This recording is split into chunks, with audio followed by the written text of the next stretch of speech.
এই রাতের অন্ধকারে একা একা বসে কাঁদছেন কেন?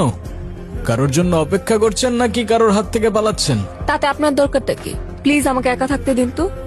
এত রাতে একটা মেয়ে একা একা বসে কাঁদছেন, একা থাকতে দিলে পরে কোনো প্রবলেম হলে আমার অনুশোচনা থেকে কি আপনি বাঁচাতে আসবেন আমায়? আমি কেন আসতে যাব? তাহলে কোথায় যাবেন বলুন, আমি পৌঁছে দেই। জাহান্নামে। জাহান্নামে? ওকে, মনে করুন নিরাপদে পৌঁছে দেওয়ার দায়িত্ব আমার। চলুন পৌঁছে দেই। মজা করবেন না তো, আমি একদমই মজা করার মুডে নেই। কি হয়েছে বলুন তো? এত রাতে এভাবে একা বসে এমনি এমনি তো আর কান্না করছেন না, কিছু তো একটা হয়েছে আপনার। মা বাবা কেউ আমাকে বিশ্বাস করে না, সবাই আমাকে দোষারোপ করে। আমি কাউকেই কিছু বোঝাতে পারি না। মাঝে মাঝে মনে হয় এই পৃথিবীর কোথাও আমার জন্য এক ফোঁটাও জায়গা নেই। আপনার কথাগুলো কেন যেন খুব রিলেট করতে পারছি আমি। আমি দেখি এই শহরে মানুষ মুখোশ পরে ঘুরে বেড়ায়, তবে আপনার ওই কান্না সেটা অভিনয় হতে পারে না। তবে আমার মনে হচ্ছে আপনার কষ্টগুলো শোনার আগে আপনার মন ভালো করার ব্যবস্থা করাটা খুব বেশি প্রয়োজন। আপনার কাছে টাকা হবে? একটা নোট হলেই চলবে। আপনি এই জন্য আমার কাছে এসেছেন? আমার কাছে কোনো টাকা নেই, আপনি যেতে পারেন। আমার এই ব্যর্থ চেষ্টার জন্য না হোক, এই ফুলটার জন্য হলেও আপনার চোখ মুছে একটু হাসা উচিত। ওই 500 টাকার 2টা নোট কোথায় গেল? হাওয়ায় মিলিয়ে গেল। আপনি আসলে কে? ম্যাজিশিয়ান।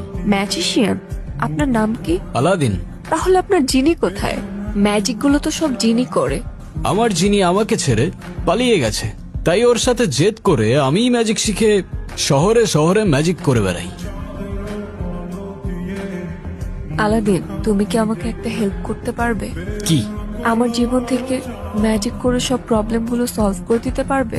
সলভ করে তো দিতে পারবো না, কিন্তু ভুলিয়ে দিতে পারবো। তবে তাই দাও, আমি সবকিছু ভুলে যেতে চাই। আমি বাসা থেকে পালিয়ে এসেছি, আমি আর ফিরে যেতে চাই না। চলো তাহলে দূরের কোনো অজানা এক গন্তব্যে। এখনো তো বললে না এই রাতে নিজের ঘর ছেড়ে বাস স্ট্যান্ডে একা বসে কাঁদছিলে কেন? এই রাতের শহরে অচেনা রাস্তায় ভয় লাগছিল না? ভয়ের থেকে বেশি কষ্ট, তবে আমি বললে তুমি বিশ্বাস করবে না। আরে তুমি একবার বলেই দেখো না, ম্যাজিশিয়ান আমি। বিশ্বাস অবিশ্বাসের সাথে আমার অনেক পুরনো বন্ধুত্ব, বুঝলে?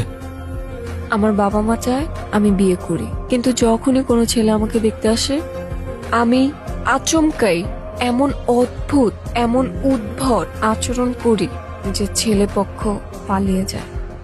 উদ্ভট বলতে কেমন উদ্ভট? খুব ভালো ছেলে আমার, লাখে একটা পাওয়া যায়। মাশাআল্লাহ মাশাআল্লাহ। মাশাআল্লাহ।